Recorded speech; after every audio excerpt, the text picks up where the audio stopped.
Good evening, everyone, and welcome to the Freeman Files here on the J-Free 906 podcast channel. Mike, Owen, and I here tonight. Mike, how you doing? Doing well. Tell you what, this is one of those shows, and I get these every once in a while, where we have a special guest that I look forward to ever since I started talking to the person and getting things lined up, and this gentleman is definitely one of them. And before we get started with that, I just wanted to say thank you, folks, for joining us here tonight. We really appreciate it. If you haven't already, we always love to ask if you would subscribe to the channel and click on that notification bell so you know just when we have new content coming out.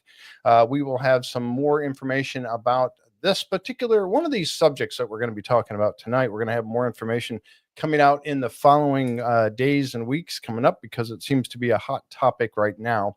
But again, this gentleman is someone who I've been really looking forward to speaking with ever since we saw him on a couple of different shows.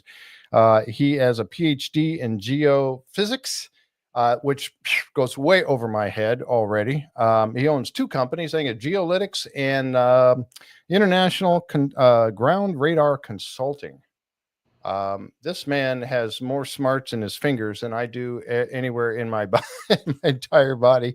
So I tell you what, let's just get right to it, because there's a lot to talk about. So, ladies and gentlemen, please welcome our very special guest tonight, Dr. Jan Francke. How you doing, sir? Not too bad. How are you?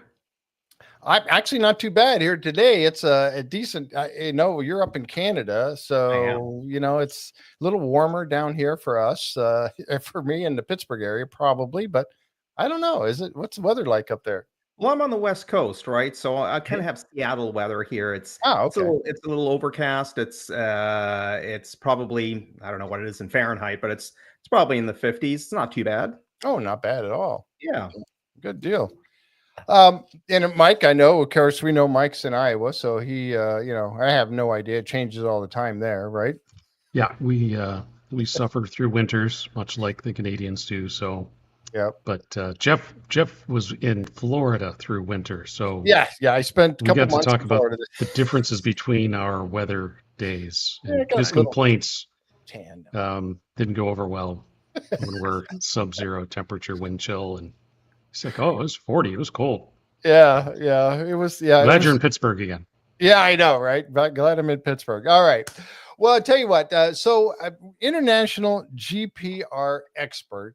That's what you were labeled when you were on the Curse of me. Yes. Yeah. Oh, okay. Yeah. I was like, I don't know. I just clicked on a link. I have no idea what the heck's going on here. Like random online. You've been to, what did you say, 107 different countries working? Yeah, I think we're up at 108, 109. I've been to many more, but I've actually done projects in like 108 countries, 109 countries. That's amazing. Some aren't even countries anymore. Some are countries now. Countries change. Absolutely. So as we get started into this, I think it might be good for some of us, probably not Mike, because he's an engineer and he's a very learned guy and all this kind of stuff. I try. Yeah. I'm sure I'll still learn stuff tonight, though. I'm pretty sure. Oh, I know, right? That's what I got my my educational cap on, ready to go. So tell us a little bit, if you can, explain it to where someone like myself can understand. Yeah. GPR, ground penetrating radar. What is that all about? It started in the 90s, right? Or early 90s, late 80s? No, actually, this is actually a really old technology. It's about 100 years old, actually. The first GPR, that is taking a radar system and pointing it into the ground and seeing how far something is away from the ground. So the depth of something goes back to the 1920s, actually. Wow. So it is relatively old technology in terms of the field of geophysics. So the field of geophysics is literally taking understandings of how physics works and applying it to looking into the earth. So think of a geophysicist like a radiologist, right? Our job is to make the clearest picture of the underground so that somebody like an engineer or a geologist or a mining engineer can do something with that data. And just like a radiologist is looking to make the best picture they can using, MRI, a CAT scan, a PET scan, an X-ray. We too have a whole slew of different technologies that we can use for different problems in the underground. And I happen to specialize in one of them, that is this concept called ground penetrating radar, right? So the idea is that we take a short pulse of electromagnetic energy, propagates into the ground, and it bounces off changes in rock type, or be it voids or water or metal, for example, and it comes back to the surface, and we measure the travel time that it took to go from the surface down into the ground and back up again. And from that, we can work out the depth of something. But what's really nice is the equipment's so portable that you literally drag it across the ground and you make a picture, almost like an X-ray of the ground, a representation of what's going on. Now, it doesn't go forever, though. That energy will only go to maybe 30 feet, maybe 40 feet in certain environments. Right. I've made systems that go to 200 feet, but we're never going to find oil at, 5 miles with this technology, right? So it's really good for these high resolution near surface problems like treasure hunting or looking inside pyramids or looking for aliens. Nice. So so I was talking about the late 90s, the late 80s, early 90s, because it seems like to me that's when things got kind of rolling. I mean, you were talking about gas and oil, and people, I guess is that like one of the first? Obviously, there's times where people want to look under the ground for pipes and things like that, Right. and obstructions of some sort. But I mean, is that like where it really got going heavy? Was very much oil? so, right? And all of this is the progression of technology. So what we're doing is, as I said, we're sending a pulse of electromagnetic energy into the ground and measuring it coming back, right? That's all it is. And really, a radar receiver is nothing but a really sensitive voltmeter. But the problem is we're measuring fleeting pulses of energy on the scale of billions or even trillions of a second. So we could do that in the 1960s, but you needed a Mack truck to carry the thing, right? Like, it was huge. Right. And it wasn't until the 80s, 90s that technology kind of miniaturized into something that you could somewhat call portable, right? And of course, now we're getting them smaller and smaller and smaller. In fact, actually, I happen to have one on my desk. This is an entire radar transmitter that sends out a pulse that is only 10 billionths of a second in length, right? Wow. That's how small it is. This used to be a box, yay big back in the 90s. And that's just progression of technology. Oh, that's amazing. And that's why, I know we're going to talk about a lot of different places, but I've seen you as you are in pictures of you anyway. I wasn't actually there at the time, but I pictures of you dragging this long snake-like apparatus behind you that had looks like little buoys on it, little floaty buoys. And I'm assuming there was a device like that in those little buoys portions of it, or? Yeah, that's exactly right. So there's many different types of GPR systems. In fact, in Pittsburgh right now, I guarantee you there's a couple companies right now that are doing surveys on roads looking for pipes in the ground. Dial before you dig sort of thing, right? Yep. The other big application is looking for rebar in concrete walls. That's a huge application. Again, before you drill something, you want to make sure where the rebar is, or just looking at the health of that rebar itself. I create radar systems. I actually invent and develop radar systems for unusual applications. I'm not interested in looking for pipes in the ground. I'm really interested in doing weird things and applying it to unusual applications. So anything from mining exploration. So I want to go as deep as possible, for example, down to finding tunnels along certain borders that, certain governments might be interested in. That's the kind of technology I get involved with and try to solve problems. And yes, the pictures you've seen of one of the systems, which is a very thin garden hose sort of concept that has a couple torpedoes, they look like. They contain technology like this inside, a transmitter and a receiver, and the hose is actually the antenna. Right. Now, there's a good question already from Jan, and this kind of goes along with what I was going to ask when I was going to say, so the closer to the ground, the better. How far away from your subject Right. do you need to get a good or complete image? Yeah, one of the questions that we always get is, hey, can you mount that on a drone and fly it? And then you can scan over everything and you can make beautiful 3D pictures. And unfortunately, man, I'd love to be able to do that. The physics just isn't there. So what happens is, if you don't have the equipment essentially on the surface of the ground or within a few inches. So, a hovercraft would work, or a drone that is extremely close to the ground, within a foot, say, that's Oh, wow. okay. Yeah. So you can get within a foot. But if you go much higher than a foot, then what happens is, so what we have is, it's like a mag light. Okay. The energy, oh, Pete, what the hell's Pete doing here? Good to say hi, by the way. There he is. I'm going to start lecturing about LiDAR and just embarrass myself now. That's hilarious. Okay. So imagine a radar looking into the ground is kind of like a mag light. Okay. And you know how a mag light, you can change the aperture, right? You can change that thing. Yep. Okay. So what happens is, if you lift it off the ground more than about a foot, maybe a foot and a half, that aperture opens up like 5 times. Right. And what that means is that you're lighting up the whole ground, and that means you have less energy per unit area, so you don't get any penetration at all. Right. So yeah, I would love to be able to lift this from a drone. It's not about, oh, let's wait till the technology comes about. No, that is a limitation of physics. We will never get there with radar, because that is just the way electromagnetic energy moves through space, right? Now, you could design an antenna, for example, that is more directional.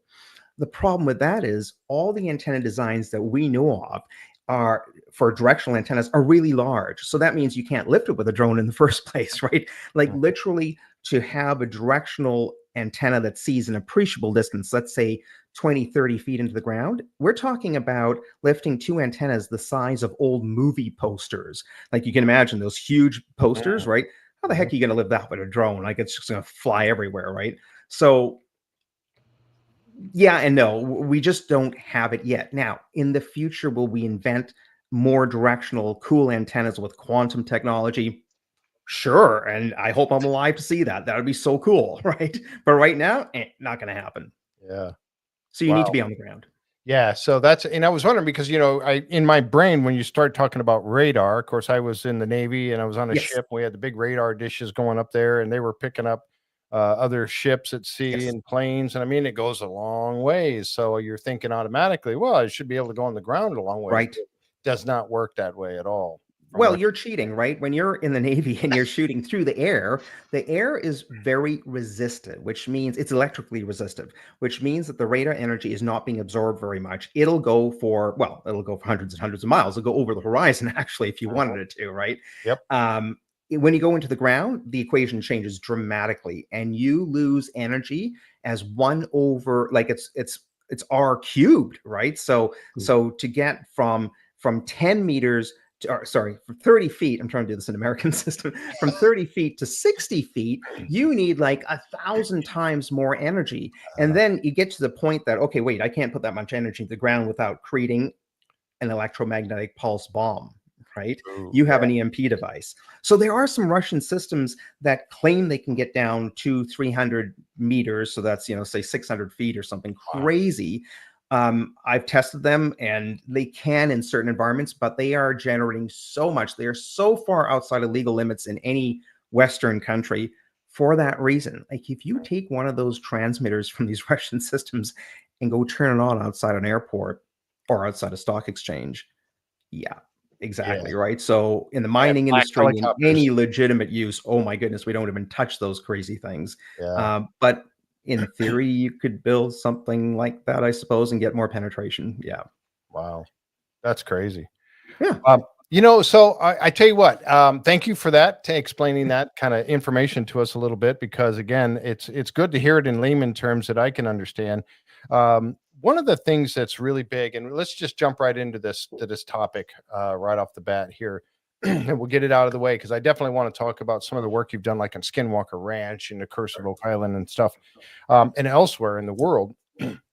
But as you know, right now, there is this stuff going around, and I've been seeing it everywhere in social media, talking about the Egyptian pyramids and this huge, I know, right? Here we go. Yeah. This huge structure, this massive thing going on underneath the Giza Plateau. I think I actually have, there's a picture of you. You've been there many times. I've spent a little bit of time. Yeah, and there you are with I have one of quite a those. bit of the pyramids buried in my lungs right now. So yeah, if I cough, it's some dust from 3,000 years ago. It's okay. Yeah, no problem at all. Yeah. But here's what kind of has been floating around on the internet, and I'm Yeah. like, okay, if anybody knows the truth about all of this, it's Yeah. you, because you go there a lot, right? I mean, Yeah. you know the pyramids very well, correct? I do. So, what do you think about all this? Well, here we go. Okay, so there's a little bit of background on this, right? Let's start off with in 2022, there was a paper that was published in I don't want to say an obscure journal, but a less than reputable journal that you pay to publish in, right? So if I want to publish something, I can pay them to publish and it's not a physical print, it's just an online journal. And the scientific process is such that you submit a paper, and then the journal editors will go out and find somebody to review that paper that has some expertise in your subject, right? So, for example, I'm not a medical doctor, but if I came up with a paper about some cancer treatment, well, they're obviously going to go find somebody who's an oncologist, and that oncologist is going to read my paper and go, "This guy's full of poo," right? It's absolutely not true. So that's the scientific method, of course, peer review.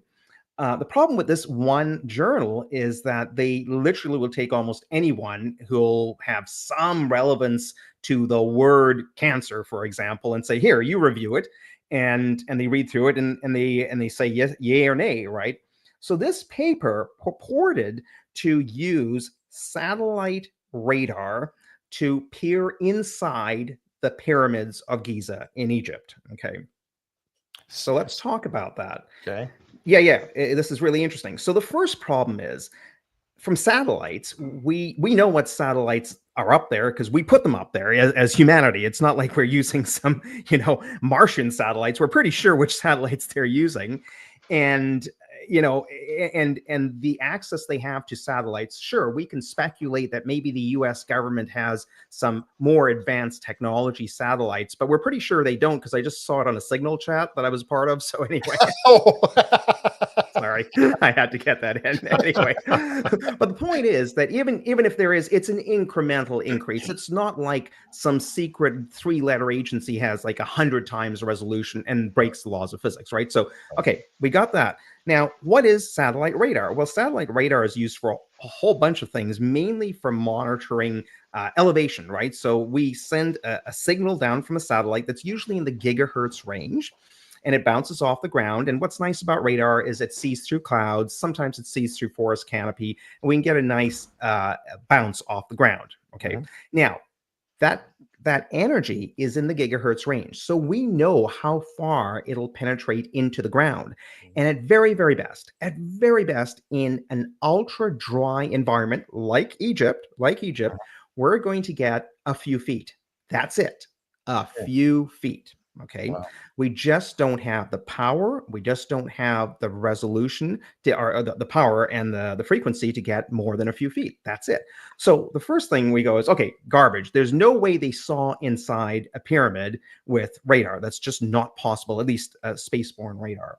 And we'll talk about the pyramids in a second, but they're large, right? They're tremendously large objects. So people understand this. Like, on each edge of the Great Pyramid, that's 2.5 football fields per side, right? Per side, 2.5 football fields in American terms. And it's as tall as a 48-story building. So this is massive. It is one of the largest structures we've ever built as humanity. And to use a satellite-borne radar that only sees 2 feet into the ground, well, how the heck is that going to show anything inside this huge structure, right? So right away, okay, this is garbage. Well, wait, it gets more interesting. So what they're really claiming, if you dig down inside, is that they're using Doppler, which I'm going to explain that, and synthetic aperture radar, okay, to measure vibrations that are naturally occurring in the ground, and they're bridging the gap between seismic imaging and radar imaging. So let's try and put this in perspective that your listeners can understand. Okay.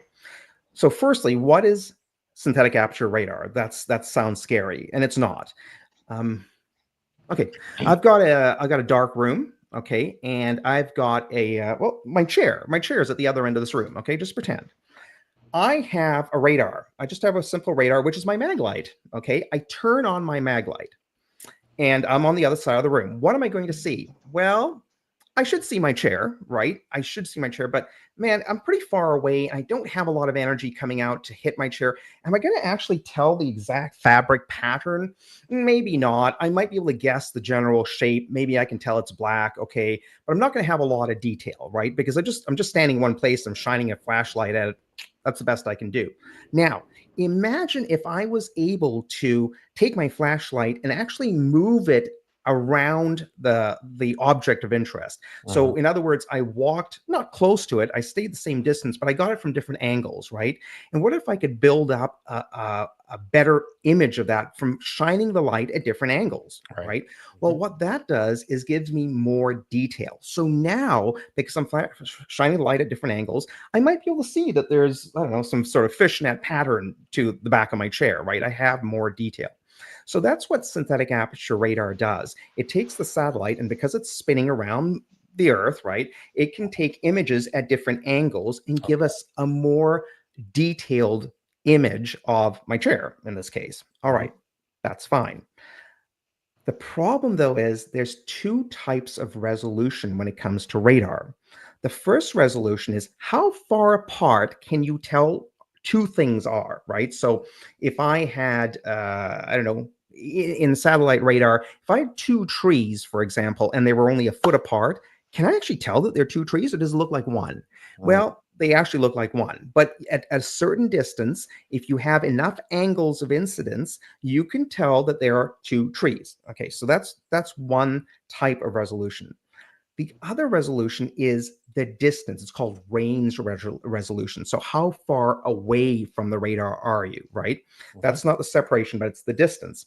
And that's called range resolution. And that does not change with satellite, any type of radar. It is what it is. That's based on the frequency of the radar. And we know that all satellite radars are in the gigahertz range. Why is that?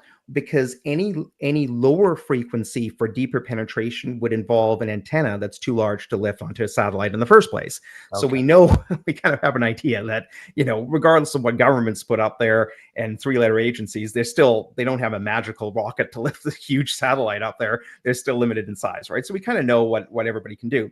So these guys and these Italian researchers actually told us exactly what satellites they use, and they're Italian satellites. So we can go up and look at their 9.6 gigahertz, which means they have a range resolution of about 3 centimeters. That means they can tell the difference in height of a rock of say 2 inches, just or 1.5 inches.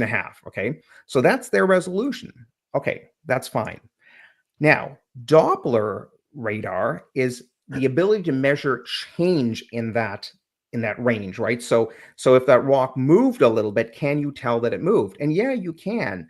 At very best, the best satellite Doppler radar that we have can measure a displacement in a rock in the scale of, sorry, I'm going to do metric, of a couple millimeters. Okay. Yeah, it is a specific. So the energy that they're using is 9.6 gigahertz. And that'll tell us, so we can measure something that changed in range of a couple millimeters. That's it. Okay. So what's the application there? Well, actually, there's a lot. For example, if you're measuring, anything from a dam that you might be worried about it collapsing or it's bulging, well, if you did continuous passes every day and you're monitoring over and over, you might be able to see that starting to bulge, right? Or a building that might be swaying to one side. That happens all the time in construction sites. Or, for example, displacements after an earthquake, right? Comparing one landform to another, and it could have moved meters or millimeters. Okay, so that's the premise. The next step is, okay, well, what the heck are these guys doing? They've taken a technology called passive seismic.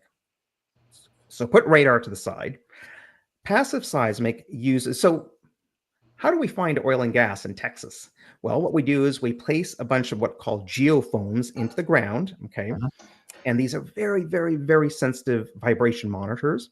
And we set off either explosions, or we have a huge truck that is a huge vibrator, the world's biggest vibrator made by Hitachi. No, just kidding. And Jeff got the joke.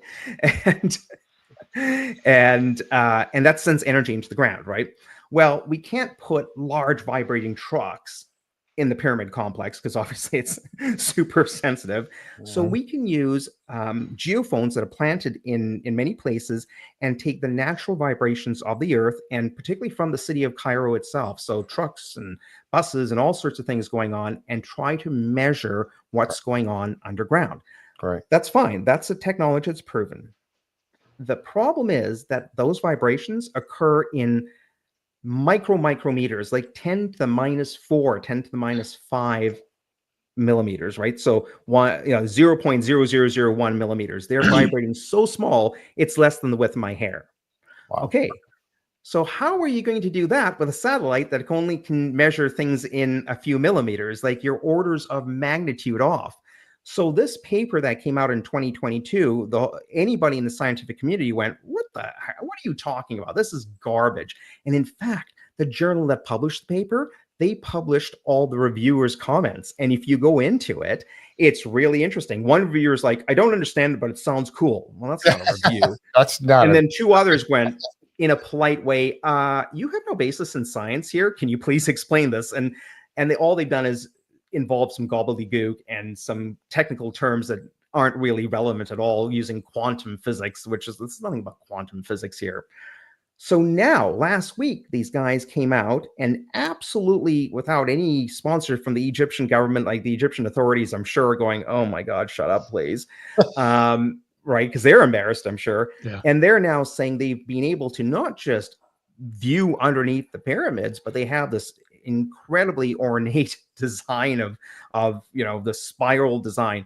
Absolutely zero basis in physics, science whatsoever. Literally ask a high school physics teacher in Burundi and they'll explain to you that this cannot happen. It is not possible. And in fact, if this one guy has invented a new technology, then oh my God, like the Nobel Committee should be knowing about this tomorrow, right? Like he'll be in Stockholm next week for a Nobel Prize. And yeah, I'm pretty sure the Swedes aren't going to be calling him up anytime soon. And I would think too that there's going to be some military applications that people are going to want. Yeah. Exactly. Yeah, you think anybody's going to waste their time in the pyramids? We'll be looking for tunnels and all sorts of things everywhere else. Yeah. So sadly, there's absolutely no basis at all in any understood physics whatsoever for these claims. Wow. But having said that, the pyramid complex itself has so many other amazing mysteries that we don't need to make up stories. We have mysteries unto ourselves that fit within physics, and we still go, oh my God, what the hell's going on here? We just don't understand it.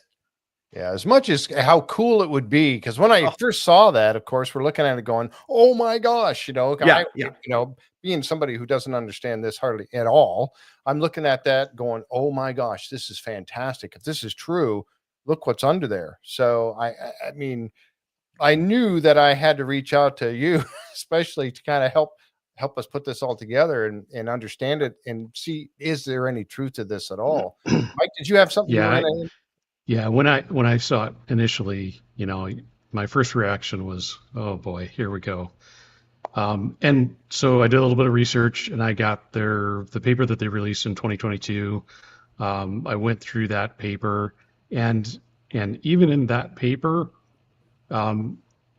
they took some liberties showing what their scans showed and known features, because that's the first thing you want to look at with a new technology is, can you find what's already there? And what we know is there were certain cases where it matched, but there was other stuff in that same scan on the same page that they were doing their comparison with that also showed up. They had no explanation for. They just said, oh, look, this matched, so we know where the king's chamber is, so we can see that. But ignored other stuff. So right away, it was just very suspect. And then the press release that was given, but I mean, I think it got released by a podcaster first. The press actually didn't cover it. They were there and listened, but they didn't a podcast. do anything with it. Those guys. I don't, right? Yeah, you don't trust the Who goes on podcasters. podcasts? They'll talk about anything. You have to look at the scans next to what they're showing, the artwork, because everybody's focused on the 3D images. Of course, that's because people assume they follow the scientific process and gotten to that, and they have evidence that those things are really there. They don't. They have made some very wild interpretations of, when you look at it side by side, you're like, boy, and it's just two-dimensional. I mean, they're not showing their scan in 3 dimensions. They're showing it in 2 dimensions and doing a very elaborate 3D model of what they think is under the. So maybe there's something under there, so look some more. Maybe we know a guy with good GPR. At the end of the day, somebody just asked, well, what do the scans show? Look, I can take any radar section and I can process it in such a way that I can make anything out of it. I can put a huge cheeseburger under the ground if you want me to, because I know how to process that data to bring out real and imaginary things if I wanted to, right? And any radar expert can do that. So is it fantastical? Is it accidental? I'm not gonna go that far. But in terms of its validity, no, absolutely nothing fits conventional physics. Wow. Okay. Yeah. That's sad, but thank you. It is. I do, like Mike said, when you saw this, immediately I was, thinking, oh my gosh, could this be true? Then very, very skeptical that it was possible to do something like that. And honestly, you were talking about some of the different aspects of all this, the GPR that you work with on a regular basis, and you've developed your own systems and equipment and all of that, and your own circuit boards and things of that nature. You sound like Eric Bard, first of all, being able to build is that a good thing? No, I love Eric. To be able to build this kind of stuff. And then I was thinking of, Pete Kelsey, are you going to be able to build anything that he could fly around on his drone like he does with his magneton, all of his different multispectral cameras and LiDAR and everything else? No, unfortunately, no. He doesn't have one big enough to carry the antenna the size you're going to need. Right. Now, having said that, though, so Pete tried to lift, what year was that? Like 2 or 3 years ago? I don't know what seasons. And I think I mentioned, I've never actually seen a show or particularly with one with me on it, because every time I even see a screen grab, I'm like, oh my God, I look so fat. Oh my God, I'm bald. I'm so self-critical. But that also means that I don't actually know what got on the show and what didn't. Right. But I think there was an episode where, somebody tried to walk the radar up because it was too heavy for Pete. I have a picture. Hang on one second. I'll get there. And because Thomas. It was Thomas. It wasn't Thomas. Yeah, it was. Yeah, Thomas tried to, and he did. Okay, because it was too heavy for Pete. So in the last couple years, we made a skirt out of it. It would work. And that's the time that we had the weird interference. Right, I remember this now. Right. So I have got new antennas that are significantly shorter and they're heavier, but I think I can get that whole apparatus down to about 10 pounds, maybe 8 pounds, 9 pounds. So we should be able to, maybe this season, get something on a drone. But remember the problem, I still gotta kiss the ground. I gotta be a foot or two off the ground. So I don't know how Pete's gonna fly that thing that close to Mesa. Can you do that, Pete? He said he's got one that he can now lift. He says, I have access to a T40 now, can lift 250 pounds. Oh, awesome. I mean, he could lift Travis up there. Yeah, put Travis right up there. Exactly. Who needs a radar? I'll just lift Travis. Or poor Thomas, holding on. Exactly. You'd love it. Yeah. Speaking of that particular episode, this was the look on your face when you were, having to, you were looking at your device that you have, and I guess this is what you should be getting, and this is what you were getting, or vice versa. That's what we did get. That was the interference. The one that we should be getting is not even a good example of what we should be getting. It's slightly, it's the first arrivals. Anyway, it should look a little bit calmer, right? Right. And what we got, I turned it on, and it's like, it suddenly stopped working. And then I'm like, okay, this is embarrassing more than anything else. Like, what the heck is going on? Because it worked that morning in the hotel in Vernal. Everything was fine. I get out onto site. I think I even tested and started it up in the little control center area just outside where the production happens. And I was like, okay, it worked. That's cool. And then we go and start it up, and all this interference is coming on. I'm like, oh, what the heck is going on? And you got 14 cameras on you too, right? So it's a little bit of a stressful situation. Yep. And the immediate thing is, it's got to be interference, because what's the difference, right? Like, it worked before, it doesn't work now. Let's assume temperature is not a big deal. It's got to be some outside interference. So look, what's not shown on camera is that we have a hugely busy radio frequency spectrum around us. If you look at the sound guy, oh my goodness, he has this pack on his chest that has antennas coming out everywhere. He's like a porcupine, right? But he's all in the gigahertz range. I'm at 45 megahertz, so he shouldn't interfere at all.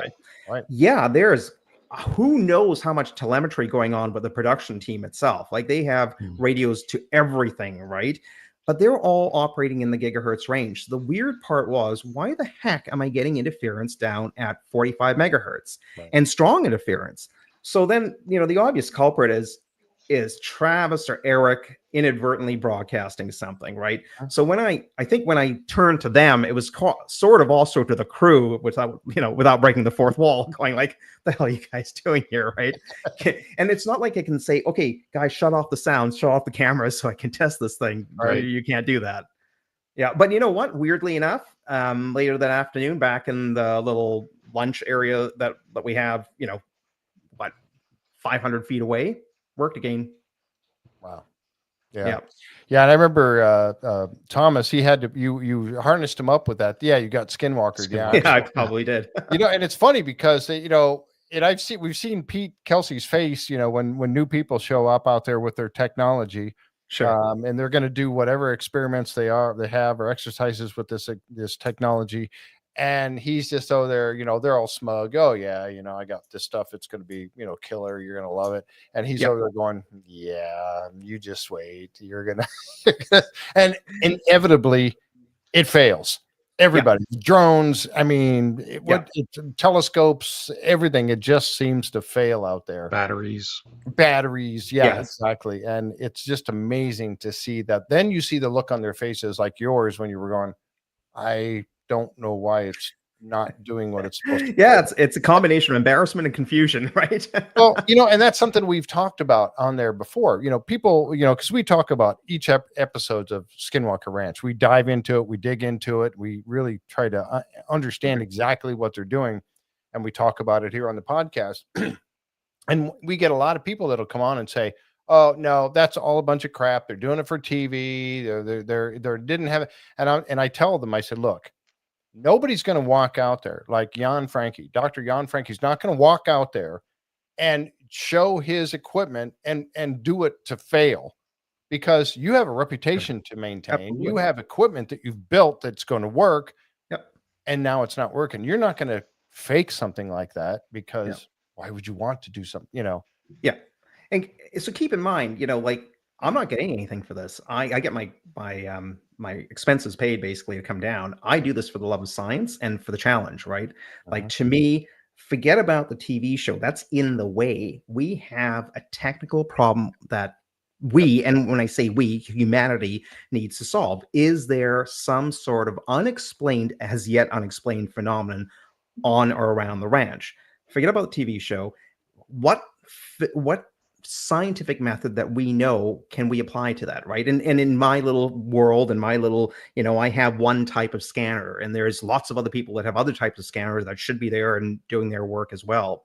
And when things don't work as they're supposed to, then it's either a factor of the instrumentation, outside interference, or some other phenomenon. And that is also very exciting, because, hey, we need to study that, right? We can't just put our hands up and go, oh, well, that was weird. And one of the challenges of filming something around television is that you are beholden to the production, right? So, had this been a true scientific experiment, well, let's turn off this, let's turn off that, let's do one by one, shut things down till we absolutely pinpoint that nothing's causing this interference. And then let's walk around and see where it actually comes in and out. Like, let's get it localized, right? Yep. We don't have the time to do that. We don't have the facilities to do that. So what we do is we take the scientific method at Skinwalker or at Oak Island or anywhere else, and we're doing little snippets of science, right? And we just don't get to do it as rigorously as a pure scientist would love to do, but that's not the way the game works, and we have to live within those parameters. Unfortunate, but that's we understand that as best as we can. That's one thing we've talked about quite a few times. You have the production side, and then you have the boots on the ground doing what they're doing and trying their best to get answers with the experiments and the technology that they have. And the two may not always coincide with one another to get that all out. And plus the fact that you guys are filming for hours and hours and hours and hours. And as Thomas Winterton put it one time, we get to see about less than 1% of that. There's so many cool things that happen. You kind of go, oh, I guess that didn't make it. Oh, well. And we're all wondering why. Well, that's why I love having you folks on the podcast, because hopefully at some point you can talk about all that stuff that never made it to the air, that we didn't get to see. I understand NDAs. We do get that very much. And you never know if they might pop something on, but chances are we'll never get to see any of that stuff. So, it's sad. I wanted to go back to the pyramids real quick before we go too far away from it. And then get back to Skinwalker and to Oak Island and other things that you've been doing.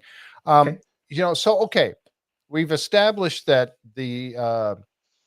there's not some big complex of 2 kilometers big that these guys, there might be something under there, but there could be a massive cheeseburger under there. We don't know. It's unlikely though. But you've been there many times. You have open access to the pyramids, correct? I mean, I have some very good access. Is there anything changes every day because we deal with bureaucracy, but I have some unique access. Yes. Is there anything you can tell us about the pyramids that you've learned? Yes. Yes.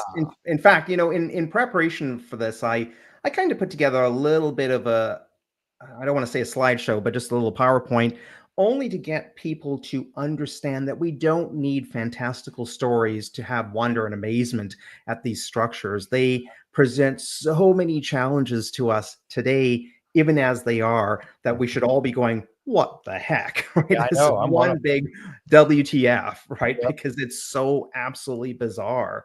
So we can do that, because the pyramids are very close, near and dear to me, and I wish there was more facilities and opportunities to do more research within the complex, right? Because let's put it this way: if you were here, I'm gonna pose a hypothetical question to you that I actually asked my father when I was probably 9 years old. Okay, so here's the hypothetical scenario. Aliens come to the Earth, okay, and they say, "Hey guys, we're on our way somewhere else. We've got half a day. We were here, 100,000 years ago. Not much was going on. Can you just show us what you've done? Like impress us, right? We only got half a day. Where would you take them? Let me ask you guys that. Where would you show them? You only had half a day. The Hadron Collider. I don't know. Maybe. Sure. Now these guys have traveled across the universe, so they're not exactly amazed at us, right? They're going to be bored with it, but we could show them what we've learned. Maybe, quantum physics. I guess so. Yeah, we could do that. I don't know, Mike. Where would you take them if you had half a day? Just make a stopover. How about the pyramids? Yeah. And I think about that because I think that's probably one of humanity's greatest achievements, right? Just think of the enormity of what that was built and how, 4,600 years later, we have no idea really what they're for. We have no proof that they're a tomb necessarily. We have no idea really how they were built. We have some ideas and some conjecture, but we don't have any proof positive. And we don't know what's inside. We have no clue what's inside. In fact, I'm going to show you some stuff that we really don't know what's inside them. So forget about necessarily what's underneath them. What the heck are they there for? What's their purpose? And wow, they are amazing structures. And given the time and the technology that we had, remember, there's no wheels back then. The Egyptians hadn't come up with a wheel yet. And yet they built a 48-story building that's taller than most buildings in the United States, right? And it was the tallest structure up until the construction of the Lincoln Cathedral for literally 3,500 years, or almost 4,000 years. It was the tallest structure we'd built, right? And it's to this day, I think it's actually the heaviest structure we've built as well to this day, right? I think the presidential palace of the parliament in Bucharest, Romania is number 2, but it's a fraction of the weight of this. And they built that in the 80s and 90s when they had technology, right? So sure, we can take aliens to see the Burj Khalifa, but come on, that was built with AutoCAD and, you know, like cranes and stuff. It's impressive, but you know, we had technology. How the heck we still don't know how they did this thing, right? Which is really, really cool. So here, let me just show you why this is really cool, if that's okay with you. Oh yes, please do. But I think they go back further. I think they you know, you look at like the Sphinx. I know we could get into some really crazy stuff here, but like the Sphinx and the fact that the Sphinx has you know, the head's been changed on it and everything like that, and it has the rivulets that look like water has run down the side. Yeah. I think all this stuff on the Giza Plateau is much, much older than we modern. Well, I mean, there's conjecture around that, right? And you have to be careful because there's a few researchers that have looked at some of the watermarks on the Sphinx and believe that was a remade statue that was much older, maybe 7,000 years old. There's some evidence for that, but are we again cherry picking some evidence and building a story around it? We don't know. But certainly the mysteries that lie in the Giza Plateau should be humanity's one of our top priorities, right? And just think of how amazing this really is. You know, today we're getting essentially live streaming from Mars, right? We're curing breast cancer with cool technology, and we don't know what the heck's inside this thing. And it's not even buried under the ground. It's sitting right there. You can walk right up to it, and we don't know what's inside. You know, one of the things, so you know, quite often I'm sitting around waiting inside at the top of the Grand Gallery, waiting for something to happen. And there's tourists that come in, and I pretend I'm a little tour guide because I like talking to people. And you know, you'll have tourists come up and they'll walk up the Grand Gallery and they'll be all tired and sweaty and like, oh, is this it? And it's like, what do you mean, is this it? This is freaking amazing, dude. Like, think about when this was made and how big this is. You're inside. Like, it is unbelievable to be in there, right? If you put it in context. It's not Disneyland. Sure, it doesn't have holograms, but in context, it's pretty freaking cool. So just so everybody gets kind of the picture of where we are, right? There's 3 main pyramids in the Giza Plateau. There's Khufu, Khafre, and Menkaure. And you know what? 90% of research is in Khufu because it's the big one. It's the, you know, it's the Great Pyramid, but not a lot of research has gone into Khafre and Menkaure, and I think they're just as interesting, right? Like, there's so much information that we can learn from those ones, yet the Egyptians don't seem to want to do much there. But just to give you an idea of the size of this, right? The scale is ginormous. Have you guys been to Cairo? Have you actually? I have not, and I want to go. Someday. Man, you know, as I say, I've been to 108 countries. I've seen, you know, all the big things, I guess, that we've built as humanity. And it doesn't tire at all, right? Your sense of amazement. You get up in the morning, you take your little taxi out, and you walk up to this thing. And you look up and go, "Oh wow, that's pretty big." Oh crap, right? Like, it's huge, and you just wonder how the heck was it built. So look, right? So just so everybody understands, this is a 3-dimensional representation. I stole that from the internet somewhere. This is what we know of the internal structure, and we only know that because it was broken into about in the 800 AD, right? So up until that time, well, I'll tell you that in a second, but up until that time, we didn't really know what was inside. So one of the grave robbers in the 800 AD time frame broke in and got access to all this stuff. So essentially, the pyramid contains 3 main chambers, shall we say. And at the bottom, we have the subterranean chamber. We don't know what that's for. It's 100 feet below the ground level, right? So you go down this descending corridor and descending passage, and we have no idea what it's there for. Not a clue. And you can see that it was mid-construction. I'll show you a picture from inside. It's very strange in there, right? You go in and you realize that, okay, this means something, but why did you just stop? That's very strange, right? And like, guys, put this in context. Imagine, right, at the time, 4,600 years ago, from our understanding of Egyptology, this was not built by slaves. We know that, right? We absolutely know this was built by trained and highly skilled artisans. And we're talking 20, 30,000 working on it at any one time, probably day and night, right? The sheer enormity of the operation and the engineering that went into it is mind-boggling, but it was a national thing. Like imagine your entire country working towards one goal of building one structure. You get the best from around the land, and all the government coffers and all the government capability is towards one goal, right? So this is amazing. We could never do that today because we can never agree on one thing, obviously. That's right? true. But it's absolutely amazing. And you look at it and go, like, we all know the numbers, right? That it's within 0.05 degrees off true north. Like, unbelievable. How the heck would we do that today, even with GPS, right? It would be so hard to do. It's absolutely flat level. We kind of know how they did that. All of the and if you take a credit card, you couldn't slip a credit card between any of those rocks. It is the precision of the masonry is unbelievable. Well, I'm going to get to this. I'm going to get to whether it was a tomb or not in a second, right? That's a good question. So, okay, we have the subterranean chamber. Then we have a middle chamber, which is much smaller, and it's called the Queen's Chamber. It's not the Queen's Chamber. It's just a British term, of course. The big one was the king. The small one was the queen, right? But we call it the Queen's Chamber. It's a bit sexist, but whatever. And then we have the big King's Chamber. Now, the King's Chamber is ostensibly where the king should be, right? This is where we think he was going to be.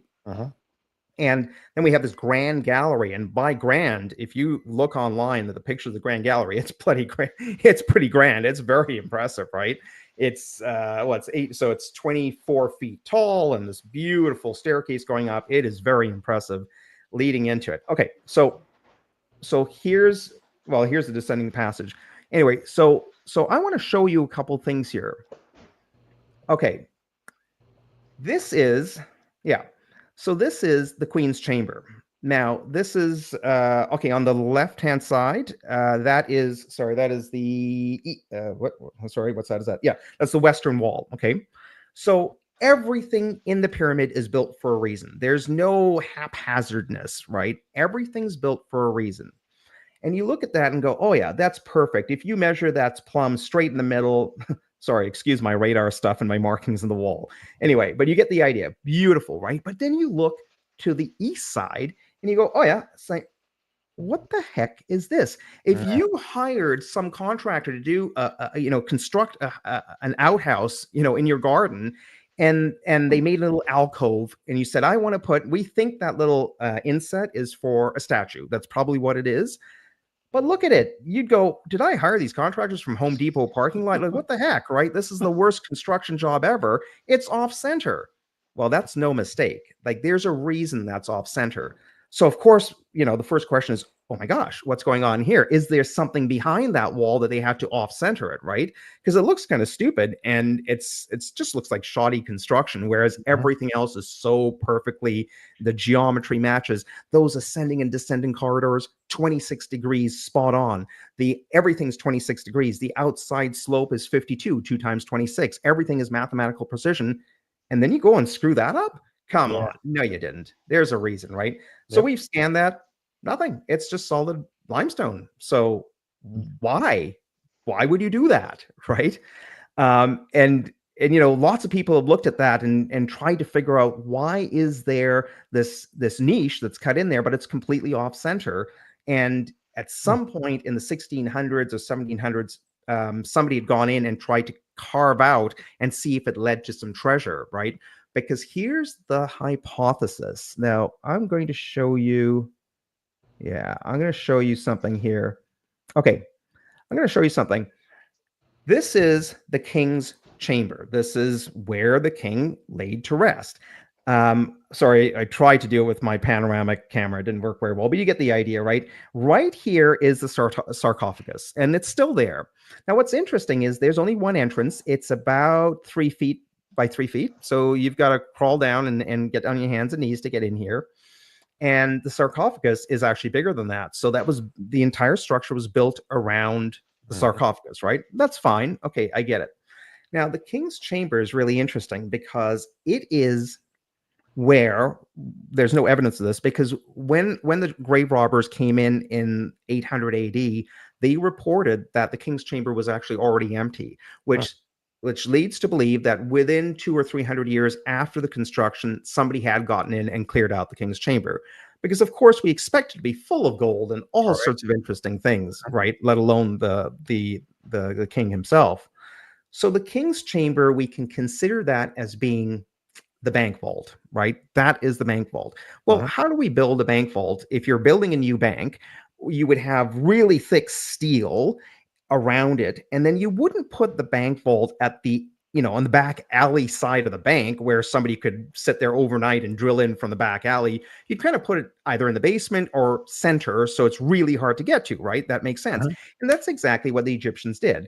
If you look at the cross section here, if number 1 is the king's chamber, it's almost dead center, right? It's not, but it's close to dead center, so it makes it really hard to get into. Fine. Okay, so here we are back at the bank vault. And in fact, just like a bank vault that we would build today, instead of steel, they used red granite. Red granite is about 10 times harder to chisel than limestone, right? So the outer sides of the pyramid, the entire pyramid, we believe is made of limestone, maybe some sand in there, but only in the king's chamber, it's entirely lined with massive blocks of I think there's 21 in the floor, 110 around, and 9 massive slabs above of red granite. And this red granite is like 3 feet thick, right? So crazy heavy, crazy hard. It's the bank vault. Cool. Now, you still need a door to get into the bank vault, right? And they had this really complicated contraption. It's called a portcullis, that you could lower by ropes and it would lock in position. It came out of like a Bugs Bunny cartoon or a Roadrunner cartoon. It's very complicated, but it looks like something that Acme would have made, right? But it was this locking mechanism that would lower down blocking stones that would absolutely seal off the king's chamber. And that's how they, when the last man left, I guess they cut the ropes and it all fell down and that was it. Okay. So here's the amazing part. Now, we're still working on this, but using radar to scan the walls of the king's chamber, what if I told you that right behind the walls, there are tunnels that come right up to the back of the wall? Oh, wow. Now, if you're building a bank vault, where the heck would you want to have access tunnels that come right in there? Wow. And wait a minute, where the hell do those tunnels go? Like, where do they go, right? So either incredibly incompetent design for security, or wait a minute, how do we even know this was the tomb? How do we know that the tomb's not elsewhere? Well, how do we know the whole thing's a tomb in the first place, right? Like, we don't know what we don't know. So that in itself is like, what's going on here? Let me show you something else. I don't have a good picture of it, but yeah. So I have a pole leaning against the sarcophagus. It's probably sacrilegious or something. But anyway, take a look at this radar scan here. Now, this is a 3D model. I'm looking down at the top. So this is the floor, okay, of the king's chamber. So here's the sarcophagus. It's not a perfect rectangle, but you get the idea. Check out the radar scan from underneath. Oh, wow. Yep. There is either a void or probably somewhat filled in a shaft that goes down really far. I can map it down as far as about 60 feet. Wow. Now, was that there before? Has it been filled in the last couple hundred years? Where was it headed to? And why was somebody digging there? Or was it part of the construction, right? And again, why are you giving people access to the outside of the bank vault? Like, hello, it should be solid around there. So it just raises so many questions about how this works and what the construction methodology is and what it was for in the first place, right? Let's look down here in the subterranean chamber. you have this absolutely unfinished shaft that they're starting to go deeper and deeper. Why did they just stop? Like, that's so bizarre. What was the reason? Where were they headed to with this? We've been down there a few times and scanned the walls. It doesn't seem to be anything hidden in the walls as far as I can see. But what is all of this about, right?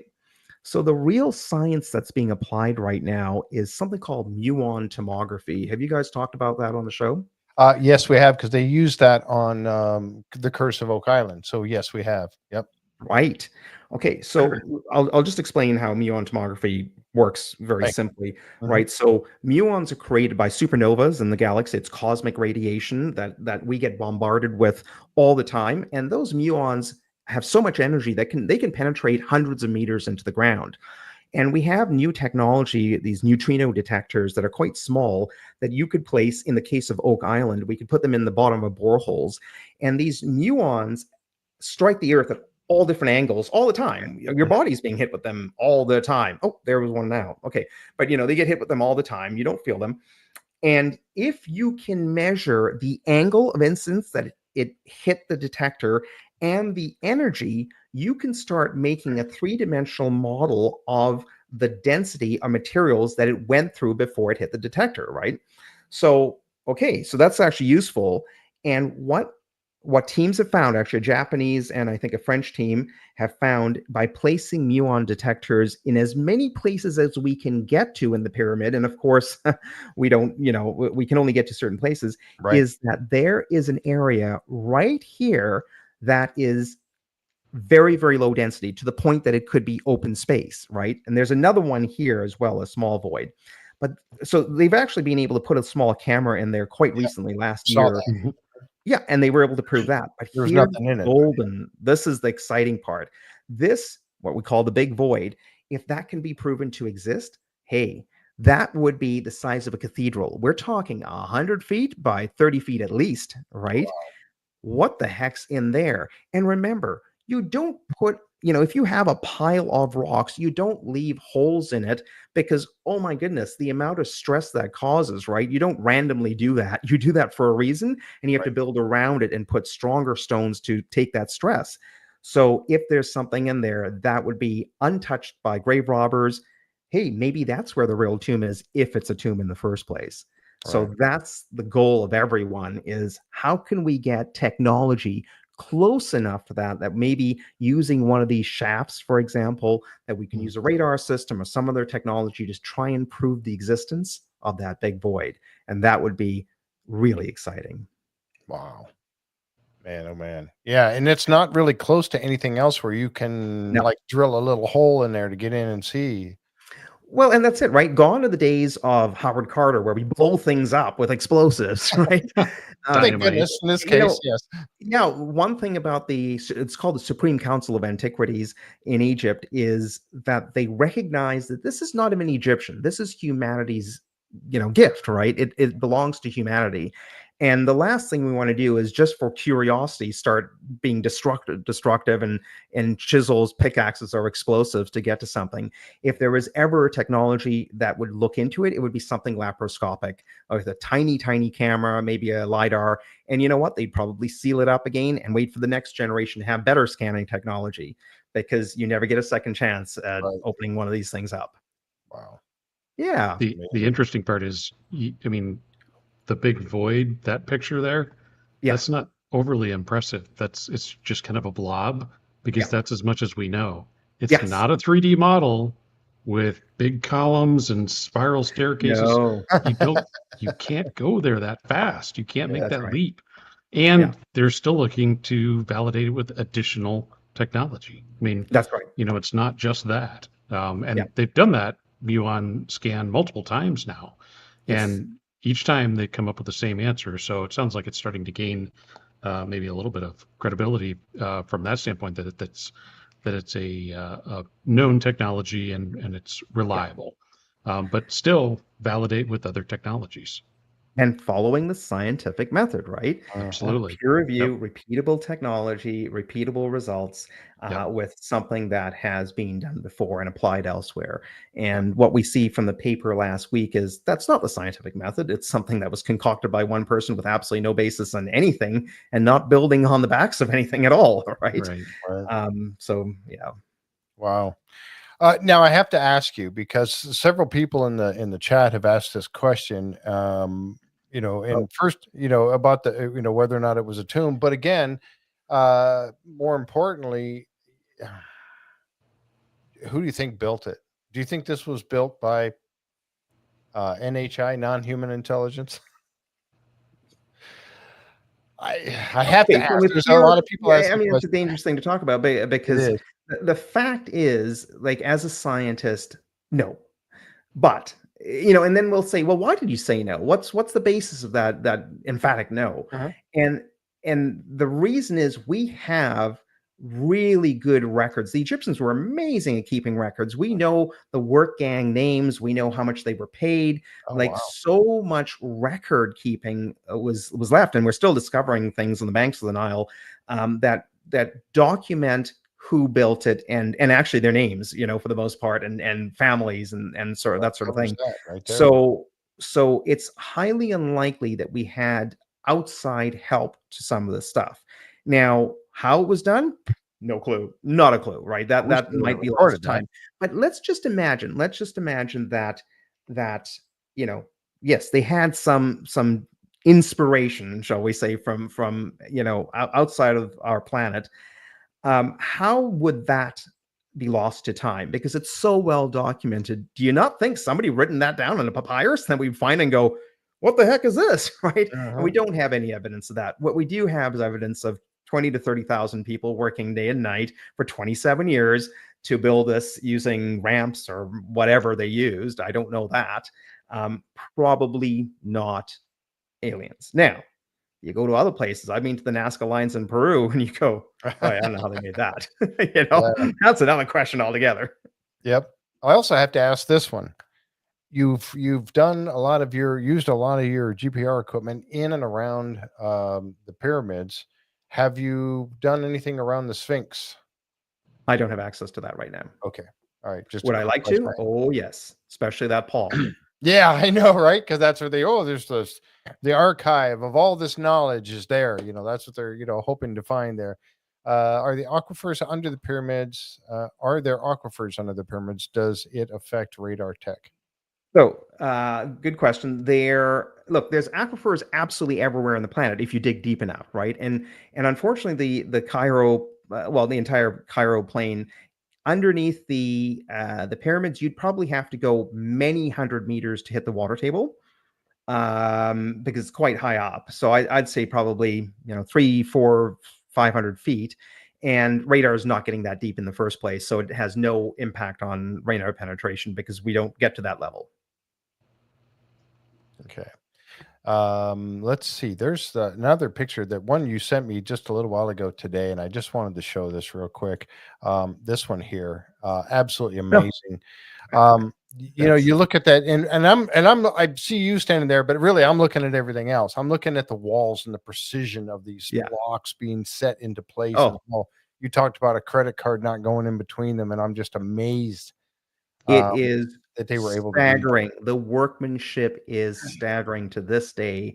This is unbelievable, right? And if you think about the technology that they used to cut some of these rocks, it was actually so it's copper blades, but copper is very soft, and they figured out a way of adding arsenic to the copper, which not very good for you, but it makes it much harder. And that's how they did most of the sawing, right? And it just takes a long time, and this is a very long project. You mentioned that you've been able to stay in there, and then tours are coming in and going out and stuff. Yeah. When you're in there alone, completely alone, Yep. and it's silent, have you experienced? I'm not going to go paranormal here on us, but I'm just going to say, as far as any kind of weird vibration, weird feeling, weird anything that you've noticed while you're there in the quiet. Um, It depends, right? So like Queen's Chamber, nobody goes in there except the researchers. And when you're alone in the Queen's Chamber, you actually purposely turn out the lights just to get the feeling of the place. And there's, there's no, I don't feel energy as such, but I think you feel the importance of where you are, right? Like this has been a culmination of an entire society's knowledge and physical strength to build this thing, and here you are, humble one person standing in some place that is the holiest of holies to them, or what they built, right? It would be like us standing in the middle of the Sistine Chapel alone. Like that's pretty neat. I shouldn't be here, but I am but humble. Yep. So it is kind of neat. And I'll tell you that we sometimes you're alone and you just kind of lie down on the floor and kind of get the feeling of the place, because it's also, the floor is nice and cool and you're usually sweating buckets. So it's, the granite's actually quite nice and cool to lay down on and go. I would love to. I mean, it just seems to me like, because people have talked about, okay, like even these guys with this whole structure underneath it and everything. Yeah. Talking about their, it's a power plant. Wasn't ever a tomb. It was some sort of a power plant. And that's why the aquifers are underneath. And that's why all this stuff is happening. And you would think that being in there in the quiet, if you did lay down on the floor, that you would feel something like a vibration, some resonance of some sort in there.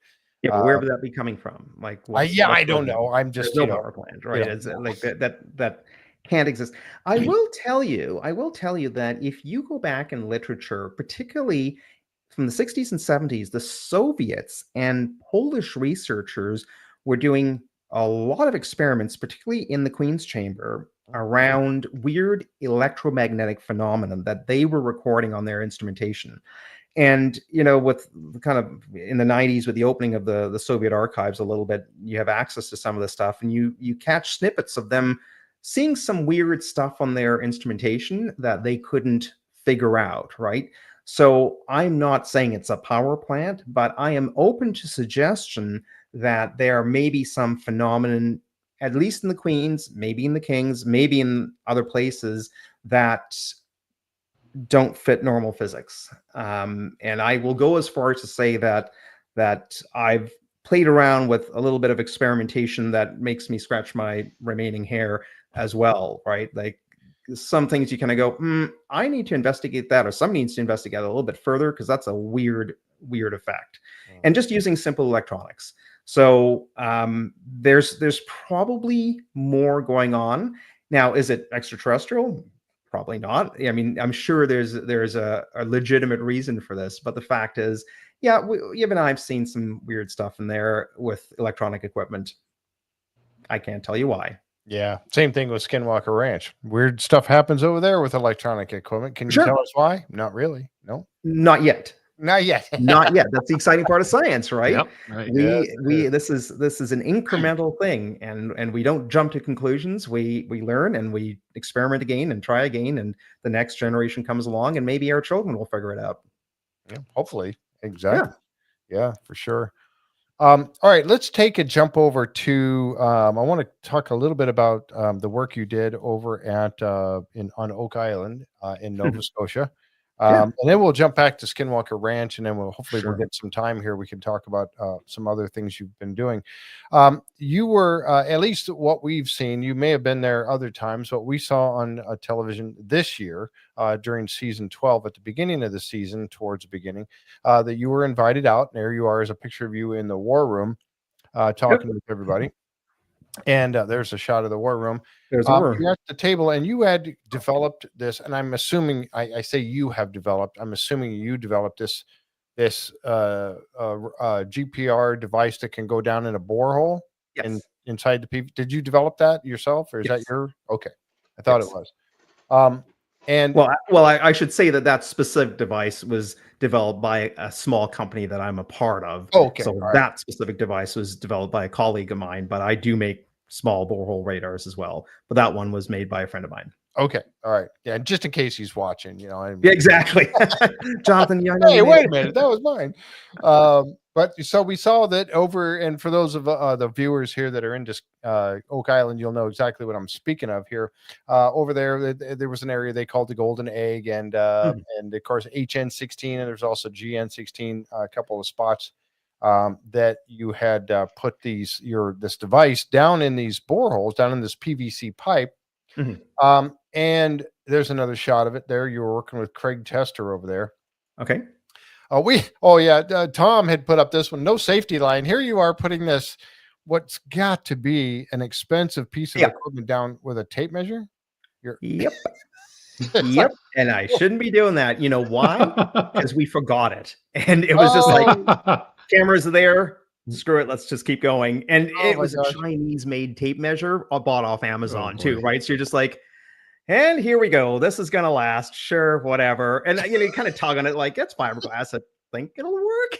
But for sure, we needed a Kevlar line just in case. And yeah, don't ask. Okay, we were both astonished by that. Tom and I. He's like, wait a minute. Totally.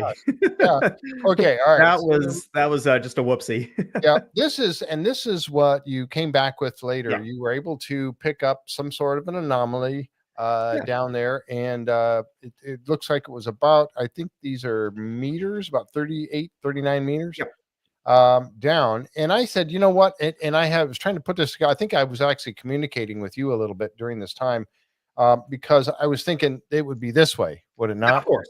Of course. It's just the software displays it horizontal, but it should be vertical. Yes. Okay.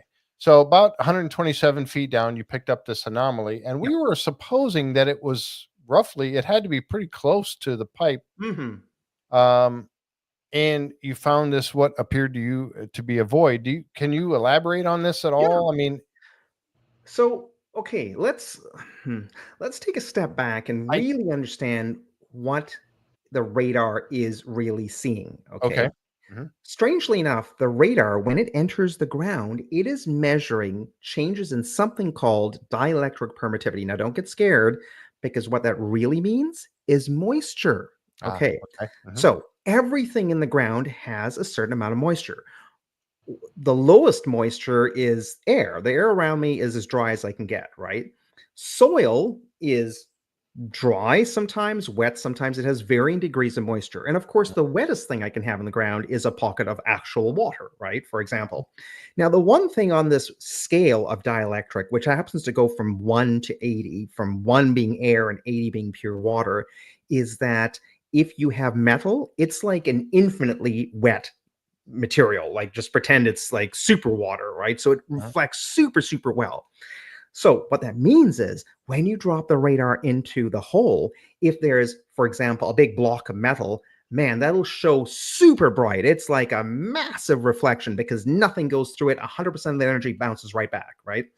If you have a void, it depends on the contrast between the material that you're in already, which is that clay muck, that maroon, what do they call it? Maroon mud or whatever, which is very wet. And so that's already wet, right? Like if you take that clay and squeeze it, it's like super wet. Right. And a void, which would at that level be full of water. So we're kind of going from wet to wet, which means that we don't have a lot of contrast, but we will see a characteristic signal of a shape of a hyperbola, which looks like an upside down horseshoe, basically, right? And that's what we see on that radar diagram. And what that tells us is, so you kind of see that U-shaped, well, whatever, that way, right? That shape. And what that tells us is there is something that is a reasonably significant change in moisture, right? That occurs at approximately 3 feet out. And that's very approximate, right? Maybe 4 feet, whatever. But here's the problem. When you put the radar into the hole, you don't know what direction that energy comes from because it is a lantern. In this case, it's not a flashlight. It's literally a lantern, right? So that energy goes out in all directions. And it could be to the left, right, north, south. I have no idea. I can tell you how far down it is and how far out it is, but not this way. So that's why we use multiple holes and hopefully can triangulate. But those holes, I mean, they're not that close together. And in this case, in that clay, the radar isn't actually penetrating very far. It's not going 30 feet out. It's only seeing maybe, 8 feet, 10 feet sort of thing. So we need to put the radar down every single hole. Some of them aren't even open anymore. They're collapsed in. They're not covered. They're not lined with PVC.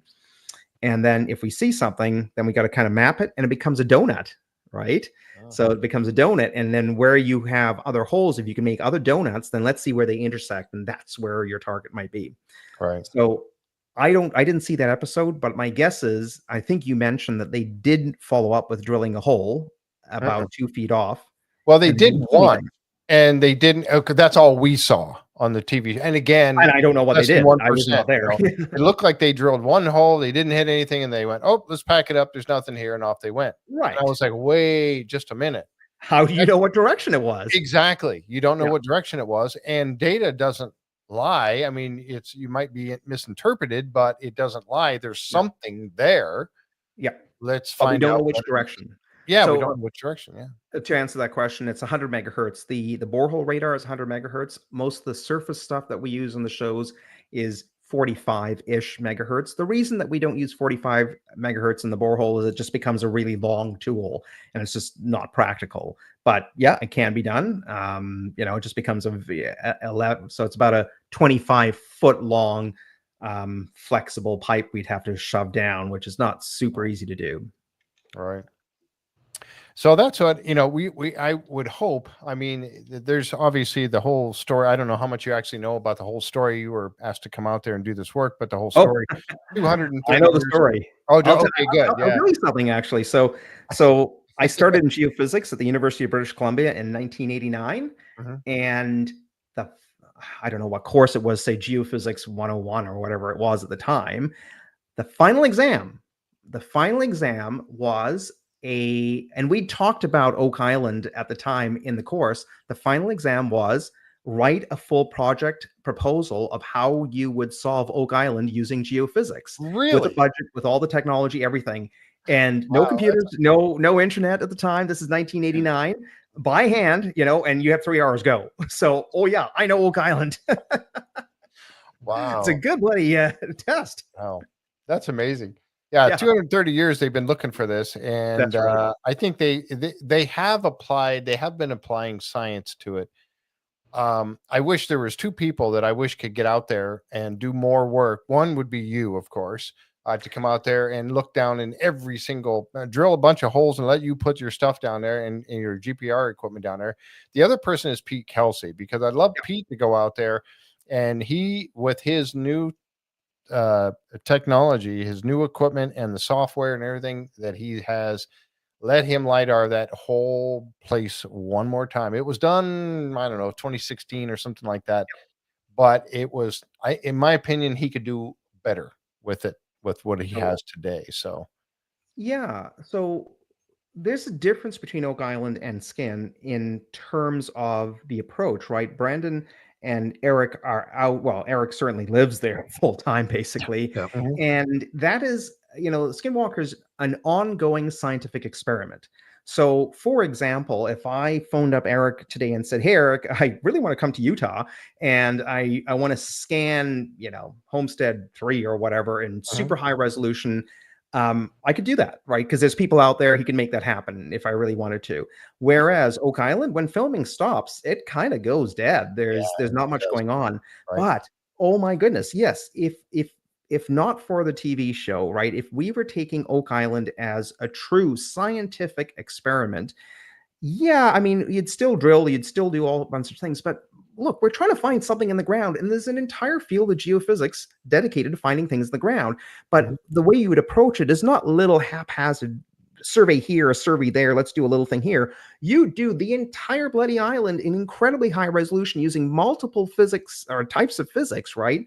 And have entire 3-dimensional models of everything, be it seismic, be it electromagnetics using time domain, frequency electromagnetics using radar, and build up a full 3-dimensional model of every type of physics that we can bring to bear over the entire island. And hey, if it sees something, okay, then start drilling, right?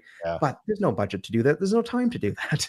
I know, but you're still, that's music to my ears, because I'm like, man, that's what they need so badly out there. I understand they're throwing millions of dollars at this. And this search has been going on for 230 years, not by the Laginas, but but over time. And it's just, they're getting stopped by the same thing everybody else is: water coming in and flooding the tunnels and trying to get everything. you know, I go out there and I'm looking at them, and Paul Troutman was he wasn't there this year, but he's such a wealth of knowledge, right? And he and I'd be walking around, and he'd be talking about all these flood tunnels and all that. And my immediate thought was, wait a minute, what you should do, for example, is wait for a heavy rain event, right? Like wait for a hurricane to come through, which does happen in Nova Scotia. Where you're going to have flooding of massive amount of fresh water, and then plant all around the island sensors with salinity sensors on the shore, right? And then just monitor over time. Hey, why did that suddenly get more fresh water than sensor number 23? Shit, we should look there. Maybe there's something going on. That's why you need to be clear, there, right? Like, and you could make one of those salinity sensors for nothing, basically, right? Like Eric Bard can slap together a PCB. You and Eric and get somebody to 3D print and you make 100, 200 of them, and just put them in little buoys out there and wait for it to rain a lot, and then collect the data and go, hey, that's weird. Here's a freshwater place, and we don't know where that came from. Let's follow it up.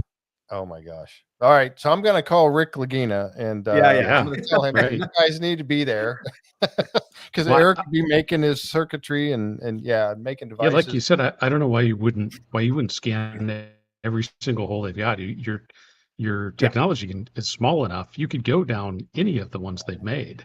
So as long as it hasn't collapsed, that you could get your technology down. And we actually have. I've put it down. I don't know how many. But it's all in the context of the show, right? So I don't get to do what I want to do or what Craig wants to do. Craig's a really good scientist himself, right? And Craig and I, if he had his way, we'd be surveying everything. We'd do everything in 3D.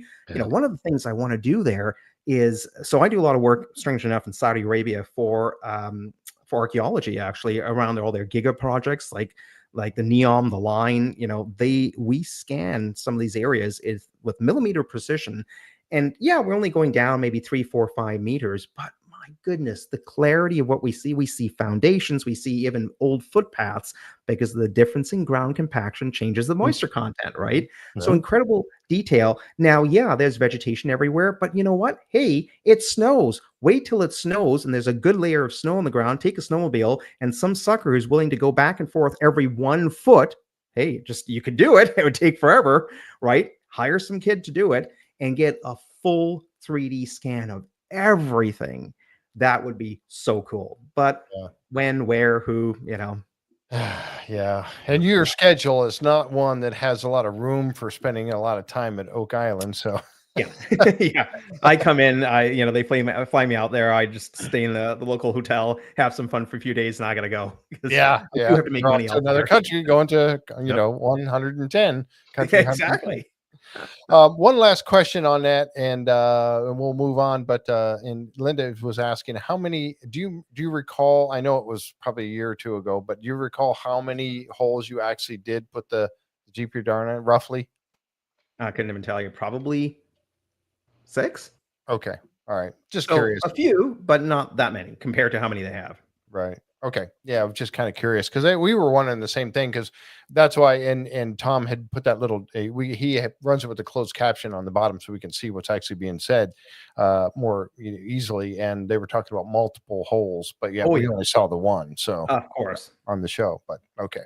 We assumed that there was going to be several. So all right. We see so little. Wasn't sure if you did 5 or 50. Yep. All right, so let's jump back over to Skinwalker Ranch for a minute, because there was some other things that you found there that I want to touch on real quick, if we can. And again, I'm going to show some pictures here because my audience knows that I love to show these pictures. Because I'm a visual person, I need to see stuff, so I just love to have. I love putting Caleb and myself together on every scene, and it's so funny because the production crew, we couldn't be more opposite, right? He is this big, loud, strong, gun-toting American. I'm this little Canadian that, I look at a gun and go, it's not in our culture, right? He's a lovely guy, but it almost becomes a meme now. It's funny. I can see that, actually. That's pretty funny. He's an awesome guy. I really like him. Like, he's been on the show. We've had almost all the guys from Skinwalker Ranch on the podcast, and every one of them is just fantastic. Love them to death. Here's where you guys were getting ready, and you're getting ready to pull your garden hose with your torpedoes on it around up on top of the mesa. So you did that, or he did that, and you were there with him going across the top of the mesa. There's a shot of you guys pulling it right there. And this was the data that was collected later. Of the lines where you guys had walked. I love seeing this, but it gets even crazier than this. And this is where you started to see some anomalies. This was actually the second time that you were out there. We did some info lines, right? Just to prove it up. And you know what? Like, we'd have more lines, but we run off the property pretty soon. So we're kind of a little bit restricted on how far back we can go. And then you came up with this idea that there was something running all along in this one section. You mapped it out, and we got this. And this was fantastic for us to see. Something that's under is it open cavities? Is it a metal object? I mean, can you guess at all? And based upon your data, could be cheeseburger, man. I don't know. So no, in all seriousness, right? Let's look at it from a scientific, logical standpoint. What's happening now? I already explained to you that the radar is detecting changes in moisture and potentially metal objects, and metal being infinitely moist in that scale, right? So if we look at the geology, because we have to take context into account here, right? We have to understand the regional geology. It is a sedimentary basin. So what's sediments? It's layers and layers of sand and silt that have, compacted and lithified over time. Okay, so we should see horizontal layers, which we kind of do see, but why the heck is there something vertical, right? What's going on there geologically? Well, let's say that we had some sort of fissure, some sort of crack, and over time, over millions of years, that water had got in there and created some sort of small canyon, essentially, a small crack that is a preferential water pathway, right? Well, what would happen then is that theoretically, one of the things I'm very interested in the mesa is if you look at the face of the mesa, where is the vegetation? Right? Because that tells us where there's more water, for example. There you go. And you really don't see an increase in vegetation in that spot at all, right? There's other places that have a little bit of scrub growing on, but there's nothing specific right there. So, okay, I mean, that could be something. Could it be something that's not natural, not from geological processes? Sure, absolutely, right? We don't know what we don't know, but we do know that this is a repeatable experiment that we've been back there now 3 years, I suppose, right? And even last year, well, I can tell you it's not being played yet, but we did more experiments and it's still there. It hasn't moved, right? To the extent of the GPS accuracy, I mean, it might be a foot or so here and there, but we have this weird thing that's in the ground. It could be natural, sure. It could be just some sort of cracked fissure that's collected some water. It could be something else. I don't know. So all you know is that it's different.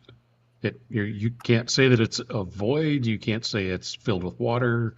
You can't say it's filled with sand. It's just definitely a difference in that area. We can go as far to say, look, if you look at the amplitude and the signature of that signal, it is really different from the surrounding native rock, right? So what does that mean? Well, it changes. So it has to be either an air-fill void, a water-fill void, or metal. Now, which one of the three? Can't tell you. Right. Okay. That's why they talked to us during the show. You were gone, but they talked about doing these boreholes and trying to drill up in there with the directional drill and go along either side of it. Now, we've had people, and you kind of talked about this a little bit earlier, about dynamite, because people said, just blow it up and see what's in it. Well, first of all, you can't do that. And we don't want to blow up what may be in there. Right. So dynamite's out of the question, folks. So they were looking at drilling these two boreholes and then running sensors up in through here to try to look at both sides and get a better picture of what is in there. Hopefully that is what we're going to see in the upcoming season that's going to start on June 1st, I think, or the beginning of June. We I have the don't know next what season. I don't even know Yeah. what season it is. And you know what, in Canada, it's like 6 months later, so I don't even know Yeah. what happens. Yeah.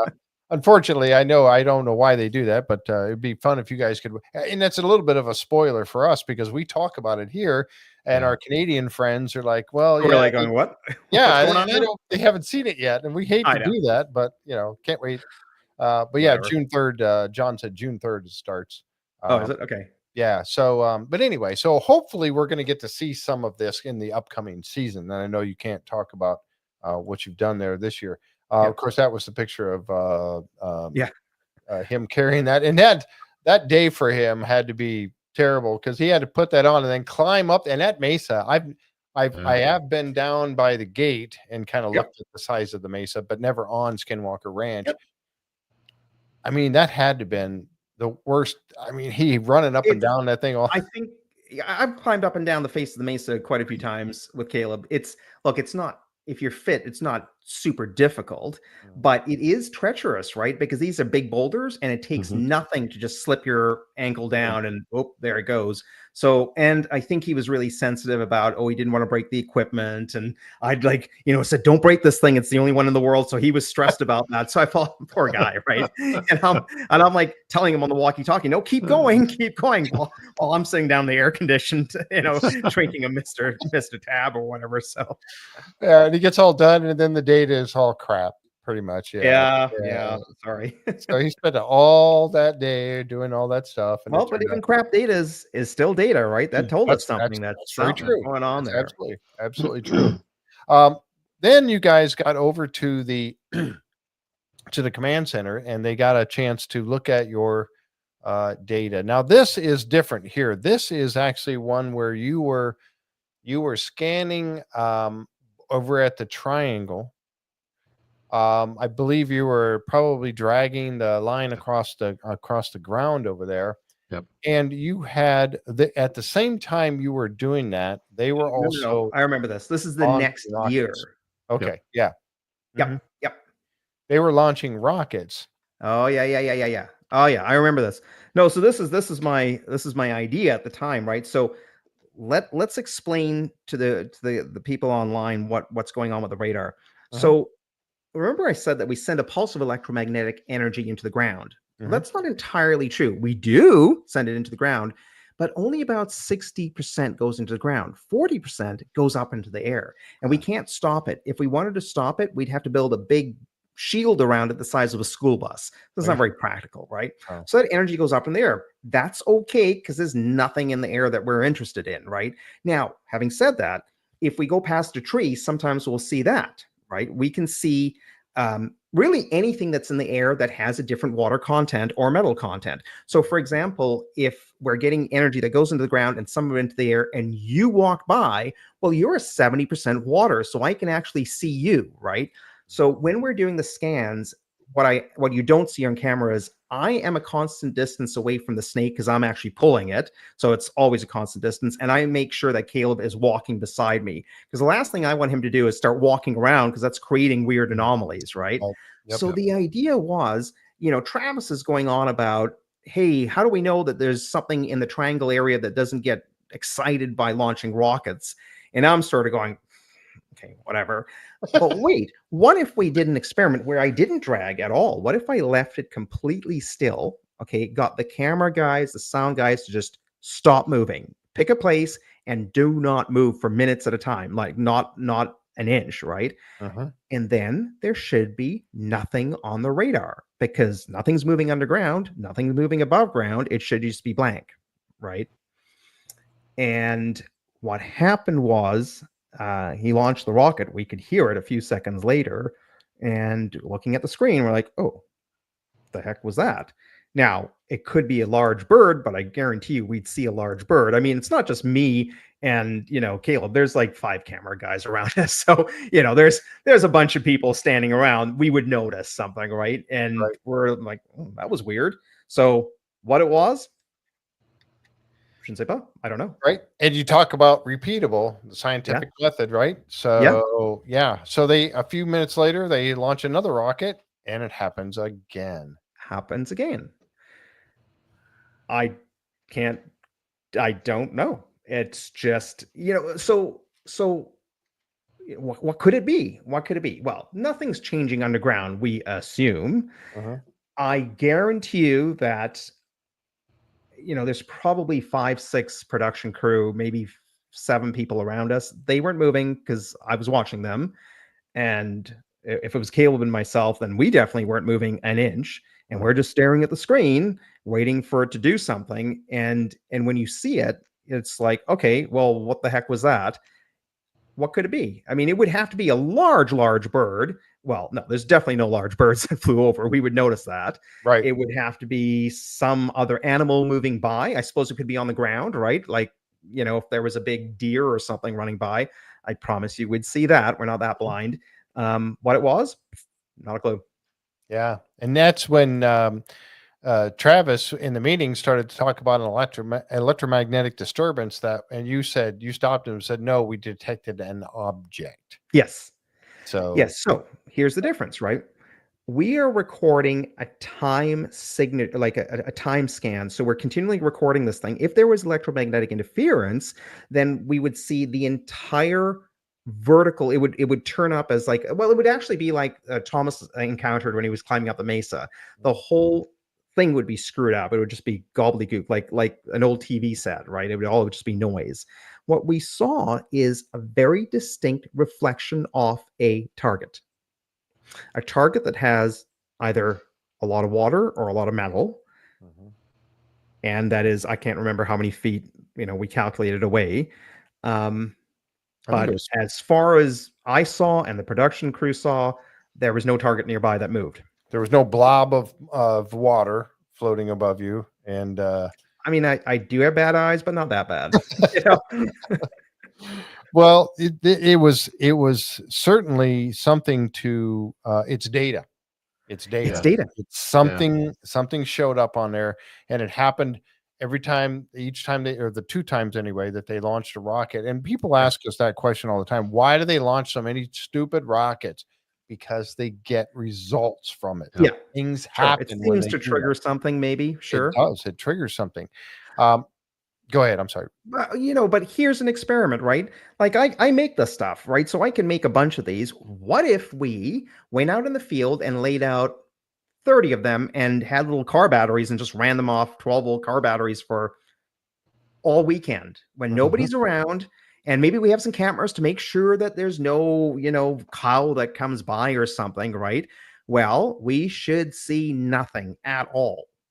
In theory. Now, we've never done that experiment, but that would be a cool experiment to do, right? Right. Because really, the radar can be used as an intrusion detection device. You could, it's detecting water, for example, right? So if a person or a cow or some other animal came up that assumingly had water, then it should reflect. And if we don't see it on a camera, then what the heck is it?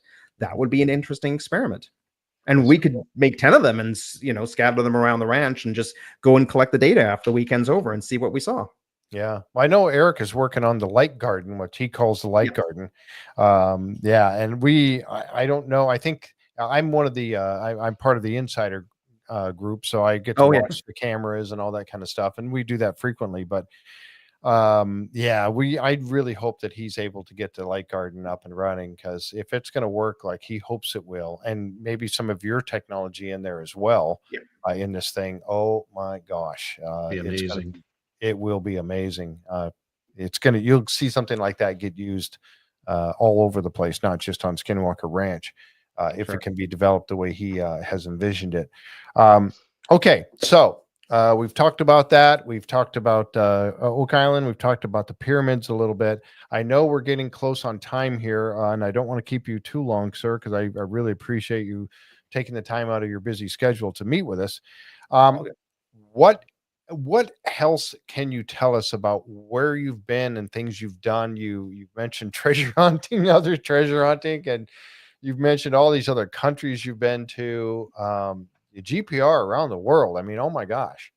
I get involved in some really weird stuff, right? And some was simply mundane. It could be application of GPR for potato harvesting in Iowa, for example. It's an absolutely bizarre thing, but there's a huge market for that. But sometimes, once you're in this, I don't want to call it treasure hunting, but this adventure sort of geophysics, then you kind of get roped into other expeditions, right? And I've been to, well, actually, we did a History Channel show called The Lost Gold of the Aztecs.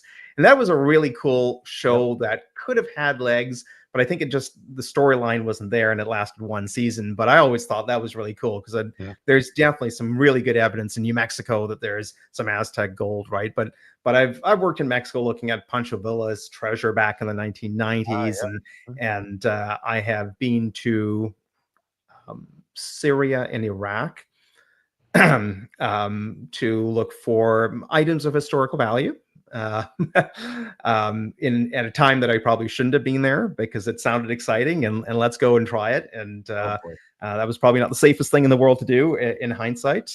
There's yeah.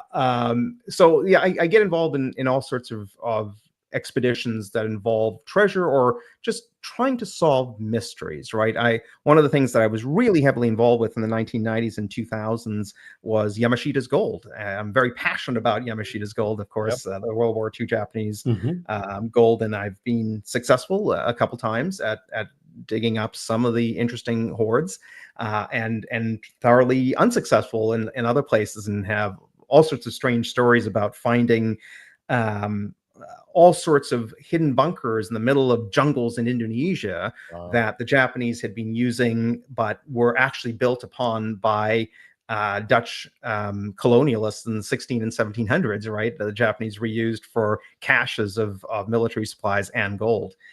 Just really, really neat stuff. So being one of the first people to go into an old aircraft hangar from the 1940s that had parts of Mitsubishi Zeros that were still sitting there in the 1990s and pretty much in pristine condition. And you're like, oh wow, and it's almost you feel almost sacrilegious to go in there. Be they the enemy or not.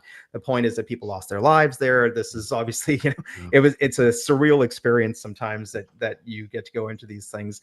And then, on the sad point, I sometimes get involved in searches for mass graves after conflicts in West Africa and Rwanda, or in the Balkans, for example, or in the search for missing children as part of our Indian residential school issues here in Canada.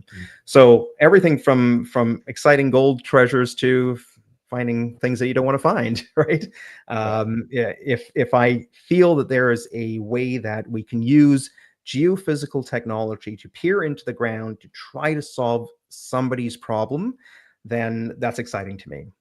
Oh, absolutely. Yeah. Mike, I know you've been pretty quiet for a while. What do you think? I've been talking too much. Sorry, Mike. I don't have any GPRs here, so there's not much to find in Iowa. So no, that sounds absolutely fascinating. I think you could have your own show and just have the crew follow you around. I know, right? I'll be your cameraman. I'll be the sound guy. Yeah, it's in all seriousness, that's being mentioned, and it's just like, yeah, I'd be into it because part of this is actually spreading the word, spreading the gospel of science. That science is fun, science is cool, and gosh, recently over the last, the internet hasn't helped, right? But there's such a kick on anti-science that if a scientist says something, well, it's to be it's to be debated, or I don't believe in vaccines, or whatever the case may be. And my mantra is, don't believe the scientist, because maybe they're full of poo, maybe they have some corporate interests, maybe they have some agenda. You don't have to believe the scientist, but believe in the scientific method, and that's important.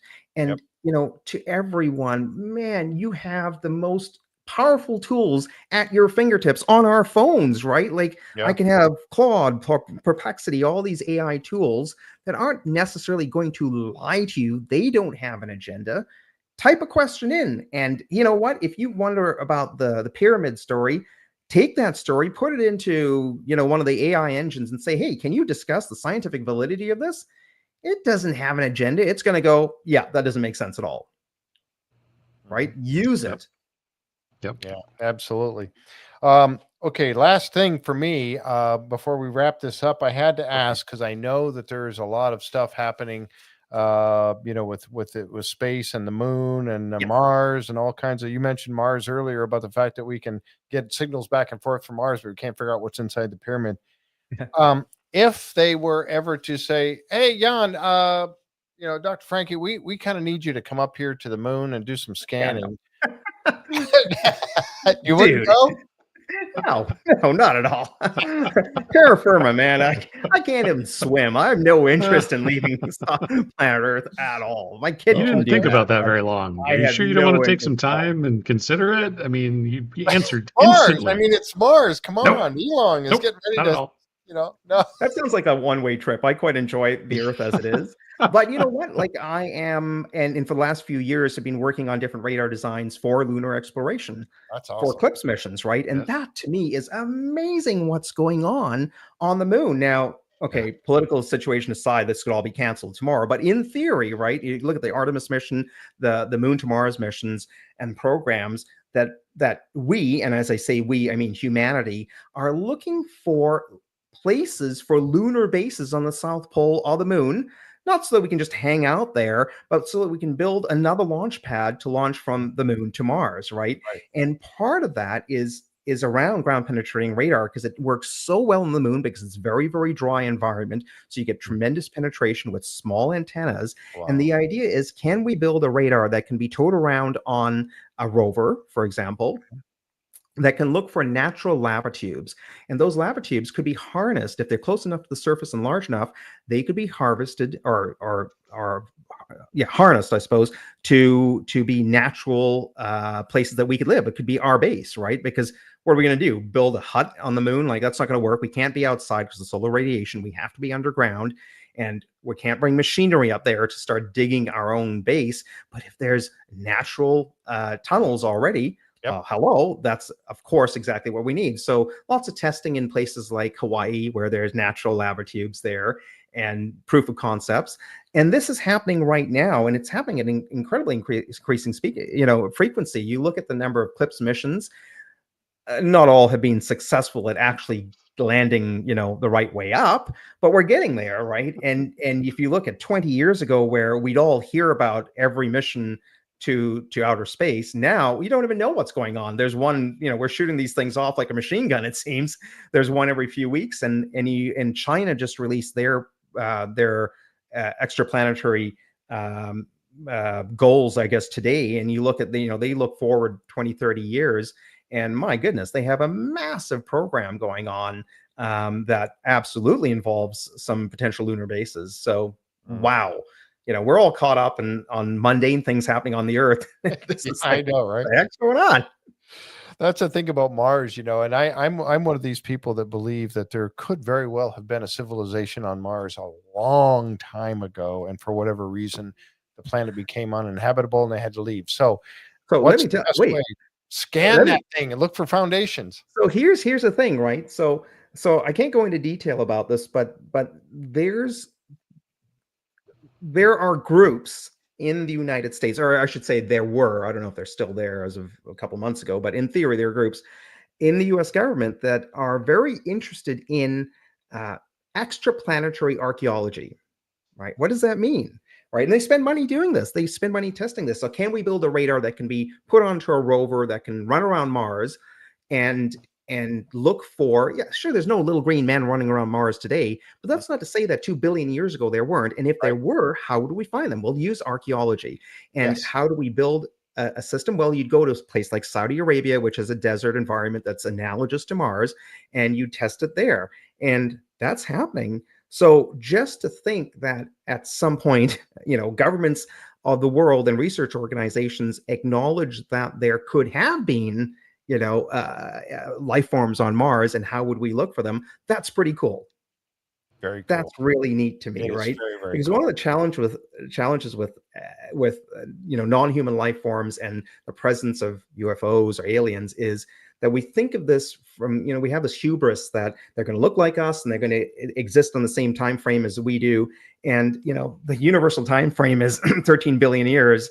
And how do we know that we missed them by 1 billion years and they were here, or, they came by and said hello and nobody was here, right? and how would we apply technology to our exploration to projects elsewhere outside of the planet. So very cool stuff going on. Yep. Yeah. So Wow. you would not go to Mars, but you would develop equipment sure. and Absolutely. software. I'm happy to build something, but I'll train some young guy to do it, man. There you go. All right. Well, you have a family too, so you have to think about that. I know, right? So, Yeah. Somebody, Pink Floyd was just mentioning about how the moon is hollow anyway, so you wouldn't get much of a return unless it's a solid.